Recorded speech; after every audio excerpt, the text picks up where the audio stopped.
Paid ఆర్టిస్టులు అంటేనేమో గొక్కెట్టి ఎడుతారు, వీళ్ళు చేసే ప్రచారాలు మాత్రం అలాగే ఉంటాయి. ఇక ఈ మహిళ చూస్తున్నారు కదా, ఈవిడ కనబడుతుంది కదా, నిండా మొత్తే ఒక 25 ఏళ్ళు ఉంటాయేమో. అంటే వయసు గురించి మనం మాట్లాడకూడదు, తప్పే. కానీ ఆవిడ తీర్థయాత్రలకు వెళ్ళాలంట. తిరుపతి వరకు బస్సు వేయండి, విజయవాడ వరకు బస్సు వేయండి, కాణిపాకం వరకు బస్సు వేయండి, లేదంటే కాశీకి వెళ్తాను కాశీ వరకు బస్సు వేయండి అని మాట్లాడుతున్నారు. మరి వీళ్ళని పెయిడ్ ఆర్టిస్టులు అనాలా, లేదంటే సాధారణ మహిళలు అనాలా? క్లియర్గా చెప్పారు కదా. పల్లెవేలుగు, అల్ట్రా పల్లెవేలుగు, ఎక్స్ప్రెస్లో అన్ని బస్సులు ఉన్నాయి కదా. విజయవాడకి బస్సులు లేవా? విజయవాడకు ఉన్నాయి, రాజమండ్రి నుంచి విజయవాడకు ఉన్నాయి, విజయవాడ నుంచి నెల్లూరు వరకు ఉన్నాయి, దూర ప్రాంతాలకు కూడా ఉన్నాయి. ఉదాహరణకి చెప్తున్నా, పల్లెవేలుగు బస్సు ఏమి 20-30 కిలోమీటర్లు ఏం తిరగదు, బాగానే తిరుగుతాయి. 80 కిలోమీటర్లు 100 కిలోమీటర్లు పైన తిరిగిన సందర్భాలు కూడా ఉన్నాయి, తిరుగుతున్నాయి కూడా. మరి వీళ్ళకి అవగాహన ఉండి మాట్లాడుతున్నారా, లేదంటే వీళ్ళ చేత మాట్లాడిపోతున్నారా? మరి వీళ్ళని పెయిడ్ ఆర్టిస్టులు అనొద్దు.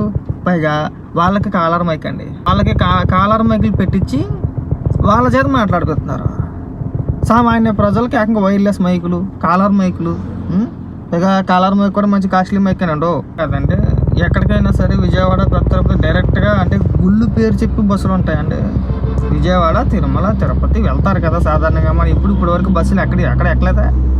మనం పుట్టి పెరిగిన కాడి నుంచి ఎవరు వెళ్ళలేదండి మనం. లేవా? ఉన్నాయి. డైరెక్ట్ బస్సులు కావాలి వీళ్ళకి. వెనకడికో సామెత ఉంది, అలా ఉందన్నమాట. లేని వాళ్ళకి ఇది ఒక వరం అండి, ఉపయోగించుకున్న వాళ్ళకి అదొక అద్భుతమైన అవకాశం. వాళ్ళు చేసుకుంటారు, వాళ్ళు చక్కగా తిరుగుతారు, వాళ్ళ అవసరానికి తగ్గట్టు వాళ్ళు వెళ్తారు వస్తారు, వాళ్ళకి ఎలాంటి సమస్య లేదు. వీళ్ళంతకీ ఎక్కడికి వెళ్ళే బ్యాచ్ కాదు ఇది, బయట తిరిగే బ్యాచ్ కాదు, బస్సులు ఎక్కే బ్యాచ్ కాదు. వీళ్ళకి బస్సుల్లో ఎక్కి లేదంటే పనులు చేయాలనో, ఆఫీస్కి వెళ్ళాలనో, లేదంటే డ్యూటీకి వెళ్ళాలనో అంత అవసరం వీళ్ళకి లేదు. ఊరికే సాక్షి ఓడో లేదంటే ఇంకొకడో ఆ కాలర్ మైకులు పెట్టేసి మైకులు చూస్తారు కదా, నేనేం అబద్ధం చెప్పట్లా. ఆ కాలర్ మైకులు చూడండి ఒకసారి, కాలర్ మైకులు పెట్టించి వాళ్ళ చేత విష ప్రచారం చేస్తున్నారు. మరి మిమ్మల్ని మనుషులు అనాలా, పశువులు అనాలా? మీ నాయకులకు ఒక క్లారిటీ లేదు, నీకు ఒక క్లారిటీ లేదు. మాట్లాడితే బస్సులు ఎక్కడికి అంతవరకు వెళ్తే ఎలా తెలుస్తాయి అంటారు. మనం ఇప్పటిదాకా ప్రయాణం చేయలేదండి. ఆంధ్ర రాష్ట్రంలో రాష్ట్ర ప్రజలు ఎవరో, ముఖ్యంగా మహిళలు ఎవరో ఇప్పటి వరకు బస్సు ఎక్కలేదా? ఆర్టీసీ బస్సులో ప్రయాణం చేయట్లేదా? ఎందుకు చేయట్లేదు? మనం బస్సు ఎక్కగానే ముందు బస్సు రాగానే చక్కగా అడుగుతాం వెళ్ళి, కండక్టర్ గారు ఉంటే కండక్టర్ గారిని, లేదంటే డ్రైవర్ గారు ఉంటే డ్రైవర్ గారిని వెళ్ళి, నేను పలానా ఊరు వెళ్ళాలనుకుంటున్నాను బస్సు ఎక్కుతా. ఇక బోర్డు మీద ఉన్నా సరే, చదివినా చదవకపోయినా ఖచ్చితంగా మొట్టమొదటి బస్సు ఎక్కగా అని అడుగుతాం కదా. అడిగి వెళ్తారండి. లేదండి నేను తిరుపతి వెళ్ళాలనుకుంటున్నాను, మా చిన్నప్పుడు ఎప్పుడో మా అమ్మగారు మొక్కుకున్నారో, మా నాన్నగారు మొక్కుకున్నారో, ఆ మొక్కు ఇప్పటి వరకు ఉండిపోయిందండి. లేదండి కాణిపాకం వెళ్ళాలనుకుంటున్నాను, ఇంకా మొక్కు ఉందండి. తీర్థయాత్రలు అంటే 25 ఏళ్ళు లేవు నిండి వీళ్ళు తీర్థయాత్రలు చేస్తారా? మనం బ్యాచ్ చేత మాట్లాడిపించేటప్పుడన్నా కాస్త అతికినట్టు ఉండాలండి. మన అబద్ధవాడినా సరే అతికినట్టు ఉండాలి. ఎవరు వెళ్తారండి తీర్థయాత్రలకి? ఒక 50-60 వేలు నిన్నోళ్ళు పెద్దోళ్ళు వెళ్తారు తీర్థయాత్రలకి, అంతేనా? జీవితంలో అన్నీ చూసేసామరా. కొడుకుల పెళ్ళిళ్ళు చూసాం, కూతురు పెళ్ళిళ్ళు చూసాం, మనవలను చూసాం, మనవల పెళ్ళిళ్ళు చూసాం. ఈ యాదవ్ జీతానికి ఇంకేం కావాలి, చాలు కృష్ణారామ అనుకుంటే తీర్థయాత్రలు తిరుగుతామని చెప్పేసి చక్కగా వాళ్ళు తిరుగుతారు. పెద్దలు తిరుగుతారు, 60 ఏళ్ళు నిండిన 60-70 ఏళ్ళు నిండిన పెద్దలు తిరుగుతారు. అది కూడా వాళ్ళకి సహకరిస్తే, వాళ్ళ బాడీ సహకరిస్తే నడవగలుగుతున్నారు, ప్రయాణం చేయగలుగుతున్నారు అనుకుంటూ వాళ్ళు వెళ్తారు. వీళ్ళకి నిండా 25 ఏళ్ళు లేవు, పెళ్ళిళ్ళు కాలేదు, వీళ్ళు తీర్థయాత్రలకి వెళ్ళిపోతారట. మాకు బస్సు ఎందుకు వెళ్ళితే తీర్థయాత్రలకు వెళ్ళడానికి అని అడుగుతున్నారు. చేస్తారమ్మా, బస్సు చేస్తారు, తీర్థయాత్రకి వెళ్ళండి, లేదంటే ఎక్కడికైనా ట్రిప్పులకి వెళ్ళండి, వేపిద్దాం, మాట్లాడదాం. గవర్నమెంట్తో మాట్లాడి తీర్థయాత్రలకి, ట్రిప్పులకి, ఫంక్షన్లకి, కిటీ పార్టీలకి, ఇంకా ఏదైనా లిస్ట్ ఉంటే రాసి ఇవ్వండి. చక్కగా ఎక్స్ప్రెస్లు కాదు హెలికాప్టర్లు పెట్టిద్దాం, ఒక కొత్త పథకాన్ని తీసుకొద్దాం. హెలికాప్టర్లు పెట్టించి డైరెక్ట్గా మీ ఇంటి ముందు దిగుతుంది, అక్కడ ఎగిరితే మళ్ళీ మీరు అక్కడ దిగాలనుకుంటారు, అక్కడ దింపుతారు.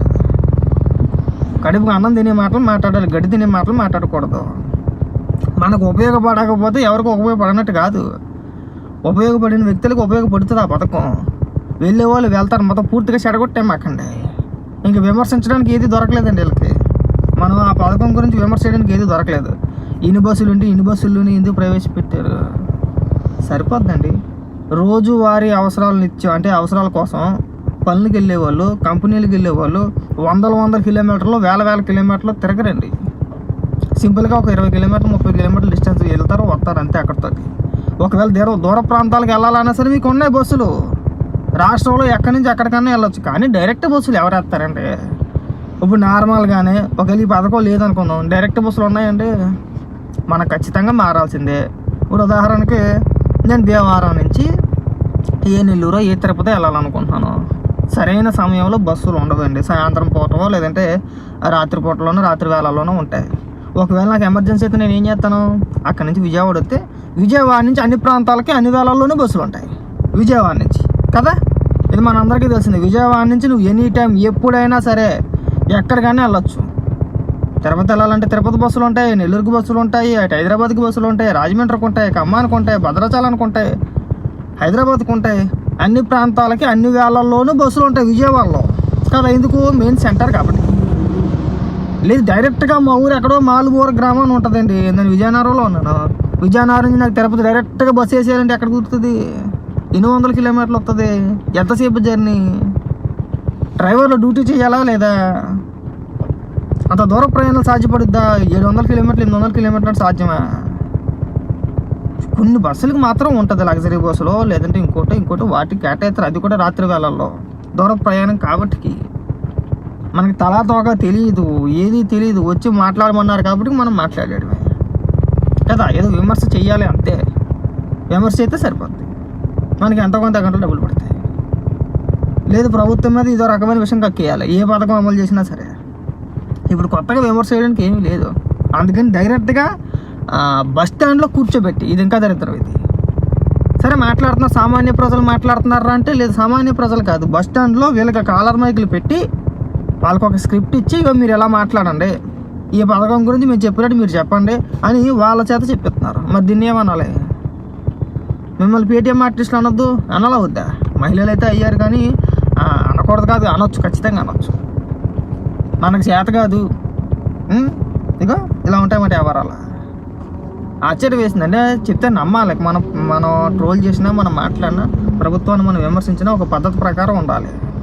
అబ్బాయి అలా ఏం లేదు. మనకి జగన్మోహన్ రెడ్డి అయితే జగన్మోహన్ రెడ్డి అధికారంలో ఉన్నప్పుడు ఇది కూడా లేదు కదా. ఉందా? అమలు చేసాడా? లేదు. అర్జెంట్గా జగన్మోహన్ రెడ్డి ముఖ్యమంత్రి అయిపోవాలి అందరికీ కూడా. దయచేసి ఇలాంటి ఫేక్ ప్రచారాలు మానేస్తే బాగుంటుంది.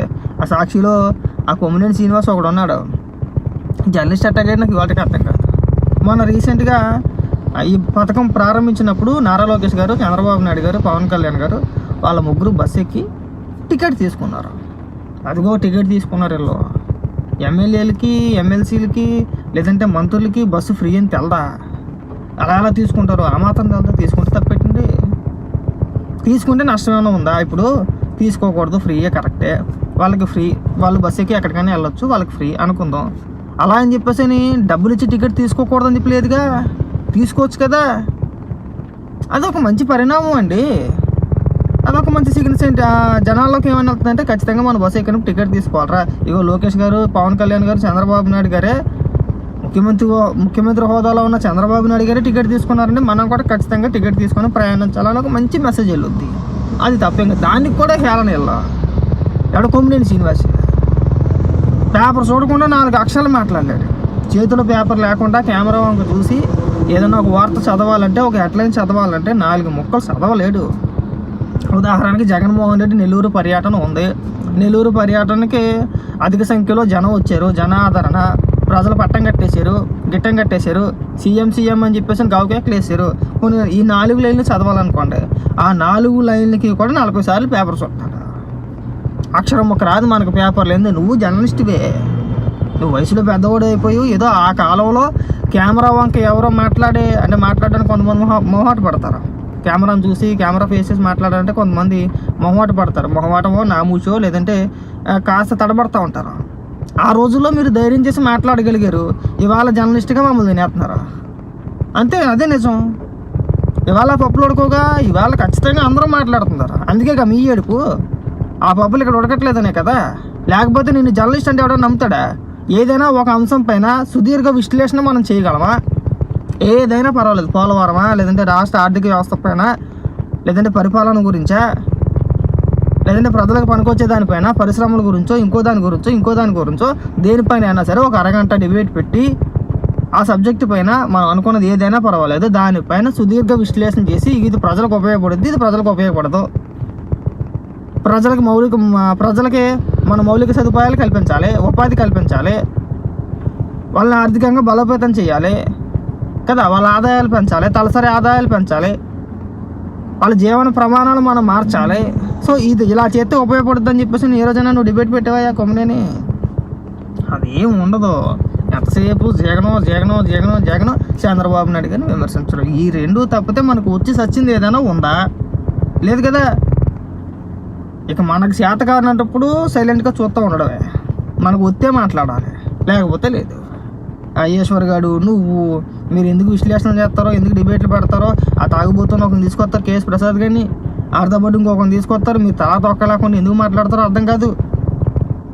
ఊరికి ఎలివేషన్ తప్పితే ఈయన పక్క ఉండదు, చంద్రబాబు నాయుడు గారి మీద పడి ఆడడం తప్పితే ఈయన లేదు.